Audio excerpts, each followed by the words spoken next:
Hey, what's up, everyone? Welcome to another episode of the TWiML AI podcast. I am your host, Sam Charrington, and today I'm joined by Sharad Goel. Sharad is a professor of public policy at Harvard University. He and I last spoke just over a couple of years ago about his paper, The Measure and Mismeasure of Fairness. And today we'll be talking about a follow-on work that recently won the ICML 2022 Outstanding Paper Award, Causal Conceptions of Fairness and Their Consequences. I'll say that this paper surfaced some really surprising results for me, and I'm looking forward to digging into it and sharing a bit of those with you. Sharad, welcome back to the podcast. Thanks, Sam. Thanks for having me back. Awesome. For those who didn't catch our last conversation, how about you spend a little bit of time introducing yourself and talking about how you came to work on, understanding machine learning and fairness and their intersections? So I've had a pretty roundabout path towards this. I would say, recovering mathematician. I did my kind of PhD in math, many years ago, and then slowly drifted towards the policy realm over the last kind of 10, 15 years. And somewhere in between started to think more seriously about discrimination in human decisions, and particularly in the criminal justice system. And then all of these discussions about algorithmic fairness, not just kind of discrimination in human decisions, but how do you conceptualize discrimination, fairness in machine systems, has started coming to light. And that's where me and my collaborators came into this kind of emerging area and debate about how do we conceptualize discrimination, how do we measure it, how do we design more equitable systems. Mm-hmm. Mm-hmm. Yeah, I think, if I can maybe summarize our last conversation and how it kind of leads into this one, I think a big theme out of that last paper and conversation was that, hey, we've been spending a lot of time as a community, as a field, trying to characterize fairness in mathematical terms, and you found those lacking in a lot of ways. And more recently, uh, this idea of causality and causal approaches has been presented as, in some ways almost sounding like a silver bullet, like, hey, we didn't get it before, but we just sprinkle causality dust on everything and that's going to fix all of our problems. And I think this paper's saying not so fast. Yeah. Causality dust is nice often. I think it definitely brings nuance, and often it's important nuance to add. And so I'm Mm-hmm. glad that people are thinking about causality in these discussions. But I think you said it well, that there's still this idea that the solution to designing equitable algorithms is to just come up with a better mathematization of fairness. And that, again, I don't want to make a too strong a claim, but I would say what we're finding is, at least for the existing definitions, causal or non-causal, those definitions, when you use them as design principles to help you create algorithms, those can end up in many cases causing more problems than they solve.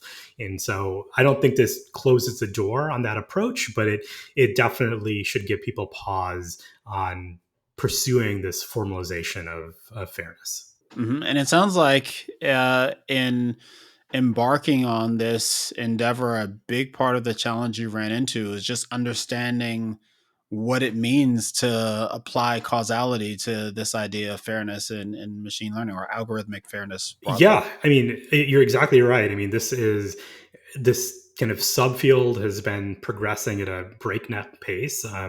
There's lots of papers out there. People quite understandably are using different terms, different ways of describing the same phenomenon or the same ideas. And so, a large part of this project was to go through that literature and make sense of it for ourselves. And in the process, what we hope to do is help other people who are new to this area understand it themselves. And at the end of the day, I think we ended up finding a reasonably, I would say, concise way of describing this area of causal fairness. And I would say roughly there are two classes of definition. There are two classes of approaches to causal fairness. And that's kind of the shorthand that I'm using to describe this subfield. So the first is the idea that we want to eliminate or reduce the effect of legally protected traits like race or gender on our decisions. It's a very sort of natural idea that we don't want race, for example, if we're in some sort of hiring context, we don't want race to affect our decisions. That's again one big class of definitions, either directly or indirectly. And so maybe race indirectly affects our decisions through opportunities that are afforded to folks, and then that changes the amount of experience that people have. And so even if some sense hiring decisions are based only on quote unquote experience, race still might enter the equation through these indirect paths. And so there's a sense that we want to reduce those types of direct or indirect effects. And then the second big class of causal fairness definitions aims to reduce what we call counterfactual disparities. And so in a world where different decisions were made, what would these different, what would the effect of those decisions be, for example, on error rates? And so that's another kind of big class of definitions. So these are the two ways that we've conceptualized this subfield of causal fairness. Can you characterize the things that you saw in the literature, like the ways in which they differed underneath these two broad classes of intent? Yeah. So even saying, what does it mean to limit the effect, the direct or indirect effect of race on a decision, that statement is very, very hard to make precise. And so there are many reasons for that. I mean, one is this kind of mantra of no causation without manipulation, this kind of famous statistical mantra. And the idea there is this kind of pointing to this fact of, if I can't manipulate something, what do I even mean when I say the cause of this thing on something else? And so in our setting, what does it even mean to say the cause of, or the effect of race on some decision? How do we manipulate race? And that is not a thing that we can easily manipulate. And so even saying what are we talking about when we're talking about the effect of race, that's kind of a big open question. Now, even if we were to say, okay, let's pretend we understand what that means, and we might pretend we understand what that means by saying there's these kind of famous audit studies that say, well, the way we're going to manipulate it is by changing somebody's name. We're going to imagine an employer or someone who's screening CVs, and we can say, well, we're going to change the name on somebody's CV. The only thing that the employer gets to see is a CV, and we're going to change the name to suggest to the employer's mind, that this person is black or white, for example. And then if we see differences in decisions, we're going to say that, well, this is what the effect of race means. It's really the effect of a name change on the perception of race, which again induces this change in the decision. But that's at least one way of narrowly describing what we mean there.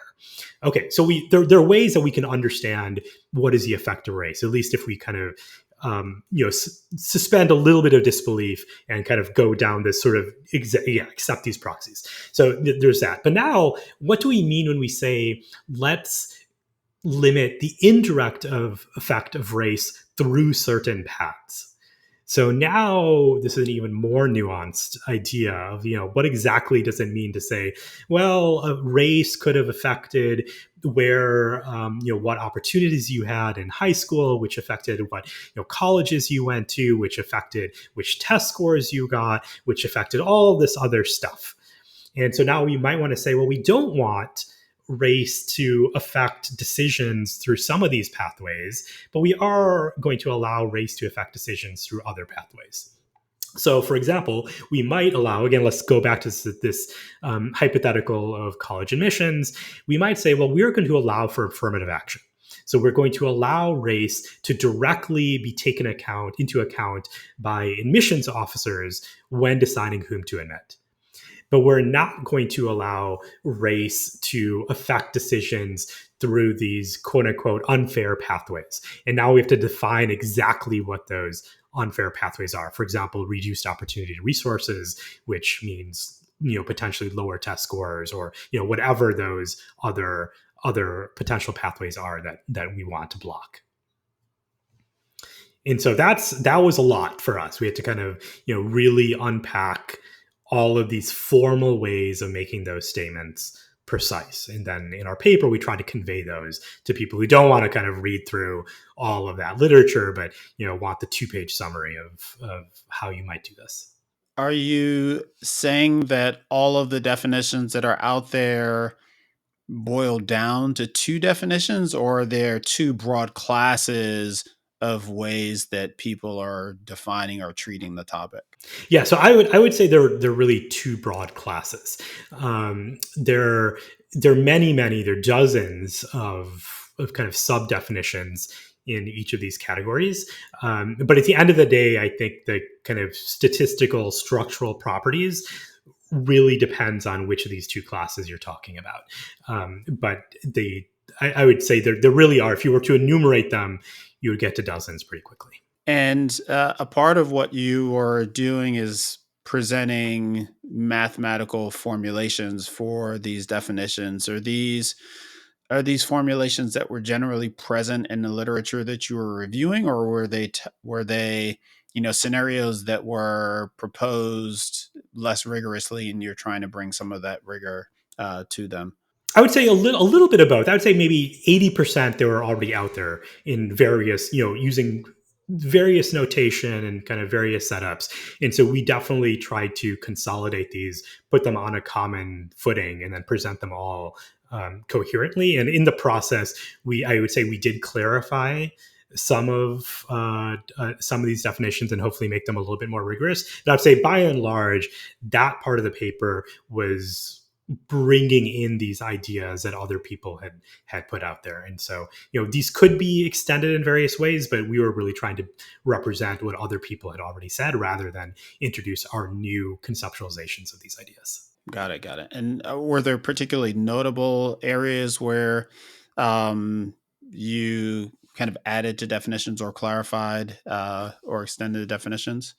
Yeah. So again, I think much of this was already out there, and in many of the authors of the papers that we cite, probably for various reasons, including space, didn't give all the details, and so we tried to give many of the details. But I would say, especially these kind of past specific notions of fairness, where I'm trying to say, here is I want to limit the effect of race along certain causal paths. That is a definition, a style of definition, which we found to be quite hard to make rigorous. Once you write it all down, it's pretty compact. You can say it in a page, but actually getting all that machinery and writing it down and saying, this is exactly what we mean by this definition, that certainly took us a fair amount of time. And while we were figuring it out, hopefully we were able to communicate that to others. And so there's, on the one hand, there's defining these particular problems in terms of and kind of using the machinery of causality.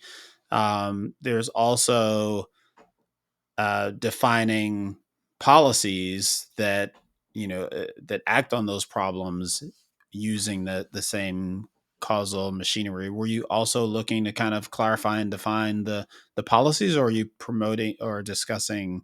You're not really proposing new policies. This is also kind of a surveying aspect of the paper. Is that right? So I think this is a really good distinction that they're raising. I mean, there's a use of causality to define various mathematical notions of fairness. And then there's this way of using causality that is core to how we're thinking of this project, of saying, you, a policymaker, need to do something. And now the way I think about that is, you're asking, what is the causal effect of implementing a certain policy on the world?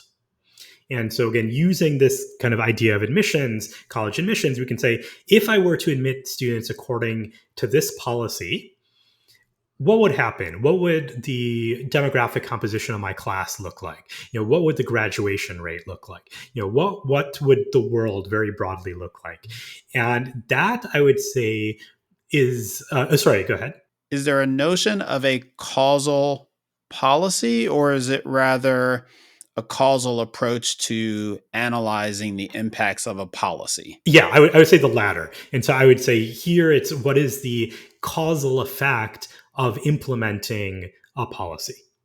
And here, this is a very different style of reasoning than one that we regularly see in computer science. It's very kind of, I would say, an economic style or a policy style of reasoning where you have a menu of options, and we can say we can do A, B, or C. What is the world going to look like, or what do we think the world will look like under each of these potential policies that we could implement?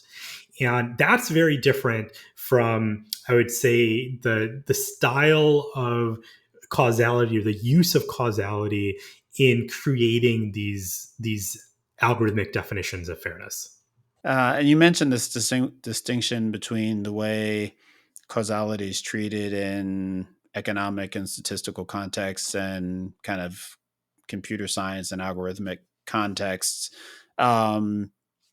Did your review kind of focus on or find more of one or the other? Or Yeah, I mean, I would say our perspective was really coming from the policymaker of saying we would like to design a more equitable world, whatever that means. It's a hard, amorphous concept, but that is what we are going for. And so the pertinent question to a policymaker, to a set of stakeholders is, what do we do? Now, that is our kind of overarching perspective when we're coming to this problem. I would say the use of causality in the formal definitions that we're reviewing are not asking about the consequences of implementing certain things. They're really saying we want to procedurally reduce the impact of race on certain decisions. That's kind of roughly what that style of computer science algorithmic fairness is doing, or at least one broad class of things that's happening there. And the key distinction is that one is procedural. This is the computer science notion of it.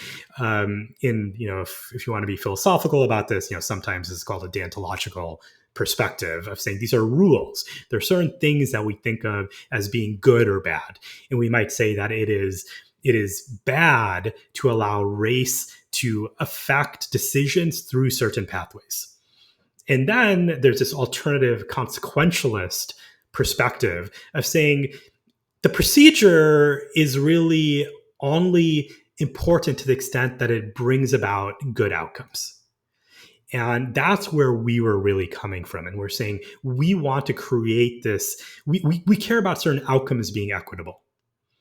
And what we found that was quite surprising is that by constraining yourself procedurally to certain kind of definitions of fairness, even though on the surface they might seem quite reasonable, in fact, those constraints are so strong that almost always, in a kind of rigorous sense, they would lead to bad outcomes.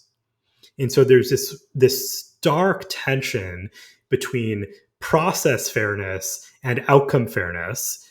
And in general, I think, in the criminal legal system, this is something that often comes up. And I think there's a lot of nuance in whether or not you want to favor a quote unquote fair process or a quote unquote fair outcomes. Here, the process, in my mind at least, was unintuitive enough that I would prefer having better outcomes rather than saying, let's equalize error rates or something like this, where it's unclear to me, why do you want that thing? Like, presumably you want that thing because precisely it leads to these better outcomes. And to the extent that it doesn't lead to these better outcomes, maybe we should revisit those definitions, those rules that we bound ourselves to at the beginning. Yeah, and this was a big result in the paper. Can you talk a little bit more about how you demonstrated that? And it sounds like you did so both through experimentation as well as kind of mathematically, that these process definitions were insufficient relative to the outcome definitions. So the way we did that is that we kind of use this idea of Pareto dominance, which is popular in the economics literature. And roughly this is saying, you imagine you have a set of stakeholders, and to ground everything, let's go back to our kind of college admissions example. All of what we wrote in the paper is quite general, but I think it's helpful to keep things grounded with this one example. And so imagine we have an admissions committee, and they all have different preferences, but they agree on two things. So they agree that they want to have they want to admit students who are likely to succeed in their program, and so you might operationalize this by saying that they have a preference for people graduating. That's like one way to say that we can operationalize success. And the second thing that they agree on to some extent is a preference for diversity. But they disagree on the extent to which they're willing to trade these two things off. And so some people are saying, okay, it's like we really want to prioritize, one over the other, and other people say, no, let's not really. Let's we really mostly care about one and not the other. And so we have this kind of, I would say, realistic scenario of stakeholders who have differing opinions, but they're kind of reasonable in the sense that their preferences aren't all over the place. They kind of have rough alignment on these critical dimensions. And so now what we say is that I'm going to, in some sense, randomly draw a state of the world for you. And so what does that mean? I'm going to kind of, tell you sort of the relationship between, demographic groups and all these covariates that are observable and everything that admissions committees can make their decisions on. And there's kind of this infinite dimensional space of distributions that I can consider. And we're saying just pick some of these things randomly. And our result, in a nutshell, is saying almost always, no matter what state of the world you randomly draw, if you were to limit yourself to these causal definitions of fairness, the policies that will result, the only policies that satisfy your causal definition of fairness, will be Pareto dominated, meaning that everybody on the admissions committee will think it's a bad idea. And so what does that mean to be concrete? So if I give you any policy that satisfies your causal definition of fairness, I can come up with another policy that has both greater student body diversity and higher admissions rate or graduation rates. And because it has both of these two things, everybody on the admissions committee will think that is better than the policy that you generated through this causal fairness mechanism. With that result in mind, you're kind of suggesting here that these causal these policies created in the context of causal definitions are suboptimal broadly. But we've talked about all of the work that's gone into these causal policies. Certainly those folks thought they were onto something. Like, does your results, what light does your result shed on all the results that you looked at when you were kind of coming up with your definitions? So I completely agree that there's been a lot of effort, probably thousands of hours, tens of thousands of hours of effort collectively going into this subfield of causal fairness. And, I don't think that was wasted effort in any way. I mean, I think this is an emerging field, and we have to, sort of learn and understand what we're doing. That's a messy process. And so it's, in some sense, not at all surprising that our first stab at this is going to fall short. That being said, I do think, and again, this is, my own view, is that our results really cast some doubt on the value of this approach going forward for informing policy decisions. Now, I don't think that's not a mathematical statement. It's not a formal statement, and I would encourage other people who are interested in this area, to continue pursuing it and to sort of read carefully the literature, to read carefully what we've written, and make up their own mind. But for me personally, having gone through that process, I do think there's a real risk of causing harm, and particularly causing harm to groups that ostensibly we are trying to not harm by using these definitions, if we were to go down this path of mathematizing fairness in these ways. You mentioned in the paper that you show the Pareto dominance both analytically and empirically are your empirical results based on simulation or? Yes, this is simulation. So we mostly use this as is an intuition pump. And so this is how we started. The math turns out to be hard.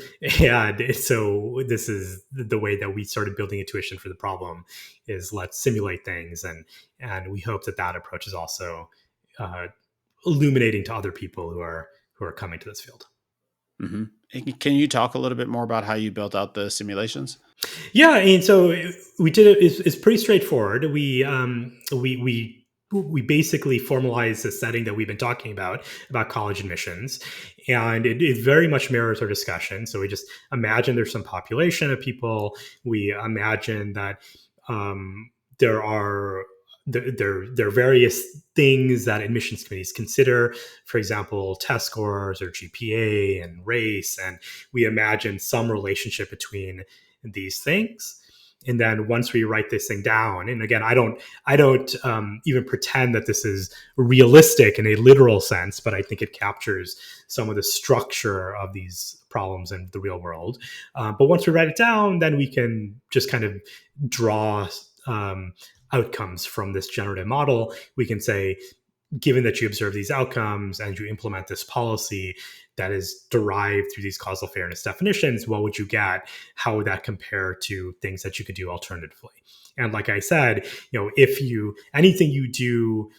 restrict yourself to the class of policies that are attainable through a causal fairness definition, you are guaranteed in a mathematical sense to have lower student body diversity and lower graduation rates than what you can do if you don't restrict yourself to that class of policies, which to us is was a kind of surprisingly strong result. Yeah. I mentioned when we were chatting earlier that it was very surprising for me reading the abstract. You're used to seeing results that are talking about how something is better. And I had to read Pareto dominance, that the causally defined results were Pareto dominated by other policies several times before I realized what you were saying, that, hey, these are always worse. They're always worse. They're always worse. And even formalizing, what does that mean that these are, technically almost always worse? Like going back to the statement I made before, it's like if you were to draw these policies, draw the state of the world at random, you will almost always end up with something that is Pareto dominated, meaning it's actually strongly Pareto dominated, meaning everybody on our admissions committee in that hypothetical would disfavor that policy. So what does that even mean? And this is where we had to kind of dig into the decades old mathematical literature on formalizing what does that mean, almost every policy. And so that kind of goes down this whole rabbit hole, which again, to us at a technical level was super interesting because from our previous work, we had this intuition that often these things are bad, but we didn't quite have that language to say, well, what does that mean often? What does that mean typically? What does that mean bad? And here the insight was putting together this idea of Pareto dominance, coming from the economics literature, and this idea of almost everywhere on these kind of infinite dimensional spaces coming from the mathematics literature, and kind of putting all these pieces together, we found this surprisingly strong result. I'm trying to think back to the previous results and if you could have said something similar, or did you need the constraint of causality to provide a mathematical framework for you to even get this far? Yeah, it's a really good question. And so I would say yes and no. So yes, much of what we many of the non-causal definitions that are out there are subject to the same critique that we're offering in our current paper. And so at the time, a few years ago when we were writing those older papers, we just didn't understand what we now understand. And so in that sense, these results translate. But in another sense, there is something about these causal definitions of fairness which does not apply to the non-causal definitions. And so it turns out that these causal definitions of fairness, at least many of them, have such strong requirements on what they allow, that the only policies which satisfy them end up being kind of random policies that say that the only policy that will satisfy one of these particular definitions of causal fairness has to admit everybody with equal probability, regardless of qualification, regardless of demographics. Everybody's admitted with the exact same probability. And that result was extremely surprising to us. And it really stems from the fact that these definitions are implicitly imposing so many constraints on your policy that you kind of have no way out, that this is the only thing left to do. And at least as far as I don't know of any non-causal definitions that impose so many restrictions that this is the only thing that you end up with. Okay, so that kind of gets at the second question I had, which was kind of some intuition around why causality or causal policies perform so poorly, and it's this idea of restriction. It sounds like. Can you kind of speak more directly to this?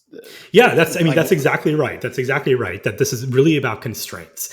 And so every time you add a constraint, you're restricting the space of policies that you can consider. And it turns out that especially for these, path specific notions of fairness, or any of these things where it's like, if I change your race counterfactually, I have to see exactly the same outcomes in my decision. It turns out if you unpack that definition, that really implies a huge number of constraints. It sounds like one constraint, but really it's many, many, many constraints that are tied into that one notion. And so when you do that and you kind of, interpolate. Do you formalize that bit any further? Like, what is it that is, what's the mechanism of kind of that constraint mapping to many other things? Yeah. So one way to think about it, and again, this gets a little bit technical, and a picture is worth 1,000 words here, but I'll try to do it through audio. Is that you can imagine a graph, a DAG, a causal DAG that says, well, we have various features, attributes, and we're trying to say, we're drawing arrows between everything that has an effect on everything else. And now we have, race is one of these nodes in this graph, and race affects all these other things.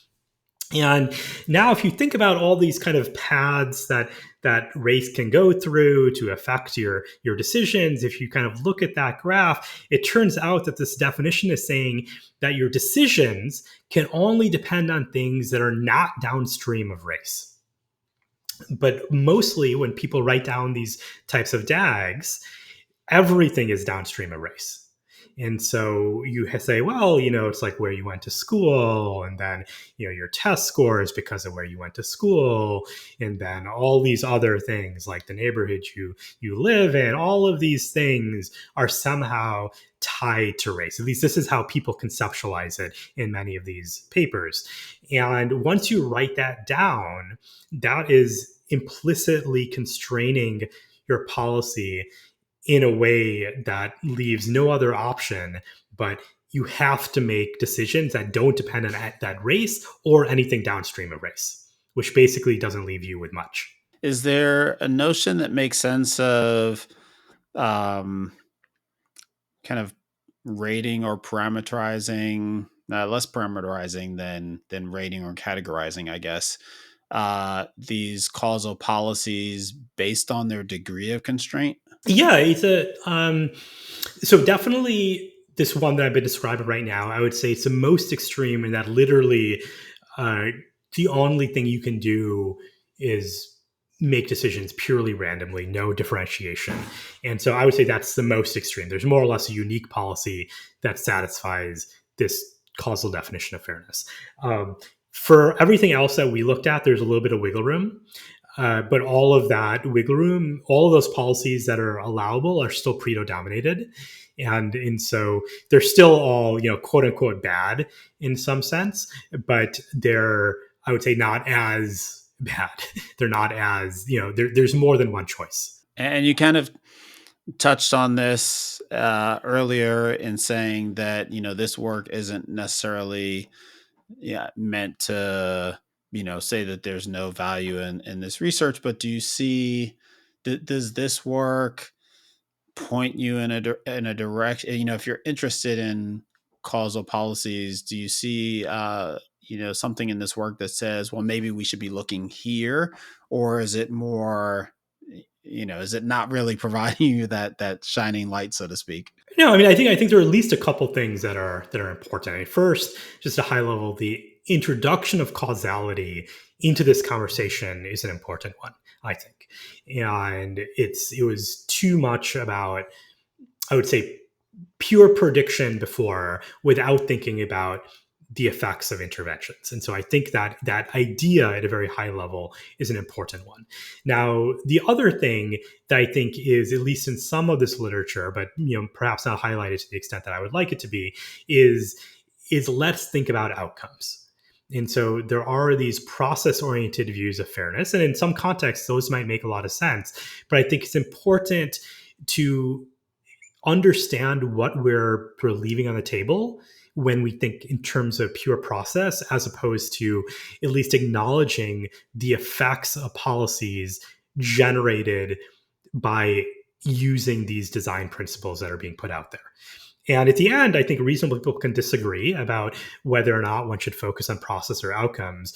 But what I would personally like to see is more discussion, more engagement around these two different ways of thinking about these problems. But that is something I think this literature at least is alluding to, even if it doesn't directly engage with. Is there some idea in which, if you start with outcomes, then there's some role of causality as a tool to take you from those outcomes to policies that aren't limited by the constraints that we've talked about and are dominated in the way that we talked about? Definitely. I think it's very hard, but at least, in theory, you can do this. And so here, the idea is, if we agree, and this is a big if we agree what we want the world to look like, and again, different people are going to disagree about that. But let's assume that we have some consensus on where we want to get to. Then you can say, well, we could implement all these different interventions. How do we get to this place that we agree we want to get to? Which one of these interventions is going to get us closest to that place, or fastest to that place? And that's a causal question. That's purely a causal question. And it's a very, very hard question. But I don't think it's impossible in all scenarios to answer it. And some of our other work is actually directly trying to take that perspective to design policy interventions. What's next for you in this line of research? Yeah, so there's a lot of stuff kind of that we're actively pushing on right now. And the one thing that I'm quite excited about is designing interventions that can get us to a better place. And so this is a theme of much of my work. And so to give one specific example, we are working with a public defender in California, the Santa Clara County Public Defender Office, to help their clients make it to court. And so why is that? Well, when you miss court, all sorts of bad things happen. And so a bench warrant is often issued. And now if you're pulled over for a minor traffic violation, you could get arrested and thrown into jail. And so obviously, I would say the right solution here is to not have those outcomes, given if you miss court. In my mind, I think of that as tantamount to missing a doctor's appointment. It's not like people are trying to flee the jurisdiction. They have complicated lives. They forget about their appointments. All sorts of things happen. And I don't think it's it's not humane. It's not just to lock somebody up for that. That's a harder policy discussion. And so the way that we're addressing it is we're saying, well, given that this is the way the system works, we're not happy with it, but given the way that this is the way the system works, let's try to help people make it to court. And so we're doing that through two different means. We're working to send out text message reminders so people can help them plan, and we're also providing free door-to-door rideshare from someone's home to court and back. And that is now the question is, how do you allocate this limited benefit of ride? So unfortunately, we can't offer the rides to everybody. And so who do we offer the rides to? And this is fundamentally a causal question. It's like there are various policies that we can implement. which ones of these policies are we happier with, which ones are going to get us closer to a world that we want to be in. Awesome. Well, Sharad, congrats again on the Outstanding Paper Award. That's huge. And it was great catching up and learning a bit about your latest work. Thanks. It's always fun chatting.